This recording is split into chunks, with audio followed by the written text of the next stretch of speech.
ராக வீட்டில் வந்து என்ன பண்ணுறாங்க, கிருஷ்ண ஜெயந்தி வந்து சூப்பராக வந்து செலிப்ரேஷன் பண்ணணும்னு சொல்லிட்டு முடிவு பண்ணுறாங்க. இந்த சூழ்நிலையில் வந்து அபி வந்து அவ்வளோ அழகாக வந்து கிருஷ்ணனுக்கு அலங்காரம் எல்லாமே வந்து நல்லா பண்ணுறாங்க. அதே மாதிரி அணுவும் அழகாக பண்ணுறாங்க.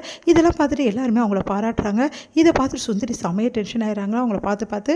அடுத்து வந்து சுந்தரி வந்து அணு ரொம்ப மோசமாக திட்டிகிட்டே இருக்காங்க. அதனால அபி ரொம்ப டென்ஷன் ஆயிடுறாங்க. உங்ககிட்ட அபி நேரடியாக போயிட்டு சண்டை போடுறாங்க. எதுக்காக என் அக்காவை போட்டு திட்டிகிட்டே இருக்கீங்கன்னு சொல்லிட்டு, நீ உங்கள் அக்காவும் இந்த வீட்டை விட்டு போடாத எனக்கு நிம்மதி அப்படின்னு சொல்லிட்டு சுந்தரி ஓவராக பேசுகிறாங்க. அதை கேட்டு வந்து அபி செம்மையாக டென்ஷன் ஆயிடுறாங்க. இவங்களுக்கு எவ்வளோ கொடுத்தாலும் இவங்களுக்கு வந்து அடங்கவே மாட்டேங்கிறாங்க அப்படின்னு சொல்லிட்டு டென்ஷன் ஆயிடுறாங்க. அடுத்து வந்து இங்கே என்ன பண்ணுறாங்கன்னா, சரி இந்த மாதிரி எல்லாமே பண்ணணும், இந்த மாதிரி கிருஷ்ணன் வந்து உரியடிக்கிறது அதெல்லாம் கூட நம்ம வீட்டில் பண்ணலாம் அப்படின்னு சொல்லிட்டு உரிய தொங்க விடுறாங்க. எல்லா ஜோடிகளும் அழகாக வந்து உரியடிங்க அப்படின்னு சொல்கிறாங்க. அதன்படி வந்து ஒருத்தராக போயிட்டு அடிச்சுட்டே இருக்காங்க. ஆனால் யாராலையும் அடிக்க முடியல. உடனே வந்து சரி நம்ம வீட்டில் இருக்க ராகு வந்து கலந்துக்கவே மாட்டான் இதிலலாம், அவன் எங்கே கலந்துக்க போகிறான் அப்படின்னோடனே உடனே அபி யோசிக்கிறாங்க, அவர் கலந்துக்க வைக்க வேண்டியது ஏன் பொறுப்பு அப்படின்னு சொல்லிட்டு நேராக போயிட்டு நீங்கள் வேஸ்ட்டு எனக்கு நல்லாவே தெரியும் அப்படின்றாங்க. நான் வேஸ்ட்டா உனக்கு அப்படின்றாரு. ஆமாங்க நீங்கள் பயங்கர வேஸ்ட்டு. ஏன்னா வந்து இந்த மாதிரி விஷயம்லாம் உங்களுக்கு வரவே வராது. ஏன்னா உரியடிக்கிற விஷயம் பண்ணுறாங்க, அது உங்களுக்கு வரவே வராதுல்ல. எனக்கு தெரியாது அவங்கள பற்றி. என்ன மாதிரி ஆளாக இருந்தால் பரவாயில்ல, நீங்கள் உங்களுக்கு தான் உடம்புல சத்தே இல்லையா அப்படின்றாங்க. யாருக்கு சக்தி இல்லை இப்போ பாரு நான் என்ன பண்ணேன் சொல்லிட்டு உரியடிக்க வராரு. அவரும் ட்ரை பண்ணாரு. ஆனால் அவரால் முடியவும் முடியல. எல்லாரும் பார்த்துக்கிட்டே இருக்காங்க. அப்போ வந்து முரளி வந்து அப்படியே வச்சுக்கணும் வாங்காமல் பார்க்குறாரு. இதை பார்க்க ராகு செமைய டென்ஷன் ஆகி அப்படியே முரளி பார்த்து முறைக்கிறாரு. உடனே வந்து அப்படியே வந்து பார்க்காத மாதிரி இருந்துடுறாரு.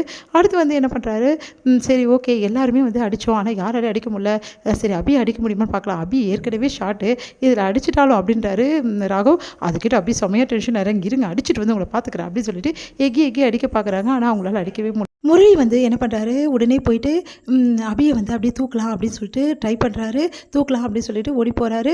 அந்த டைமில் கரெக்டாக என்ன பண்ணுறாரு, முரளியை வந்து பக்கம் இல்லாமல் கரெக்டாக ஓடி போய் நம்ம ராகவ் வந்து அபியை தூக்கி வந்து என்ன பண்ணுறாரு, அந்த உரியை வந்து அடிச்சிடுறாரு. அதை பார்த்துட்டு முரளி செமைய டென்ஷன் ஆகிறாரு.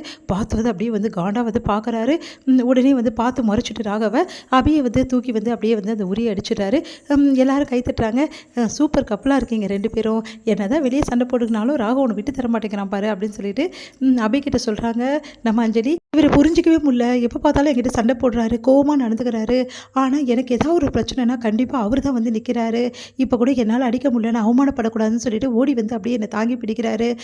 உண்மையிலே பெரிய விஷயம், இவரை என்னால் புரிஞ்சிக்கவே முடியலையே அப்படின்னு சொல்லிட்டு ராகவை பார்த்துட்டு அப்படியே மனசுலேயே வந்து யோசிச்சுட்டே இருக்காங்க அபி.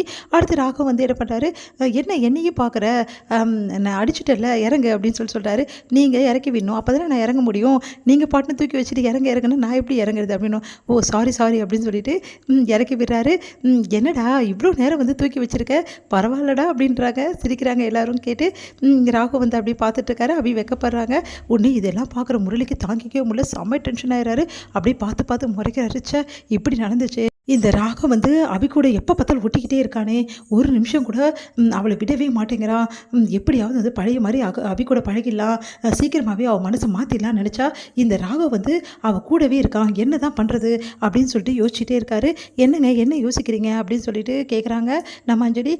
ஒன்றும் இல்லை அப்படின்னோடனே, இங்கே பாருங்கள் நான் இப்போ ப்ரெக்னெண்ட்டாக இல்லைனா நீங்களும் என்னை இப்படி தானே தூக்கியிருப்பீங்க அப்படின்னோடனே, ஆமாம்மா அப்படின்னு சொல்லிட்டு சொல்கிறாரு.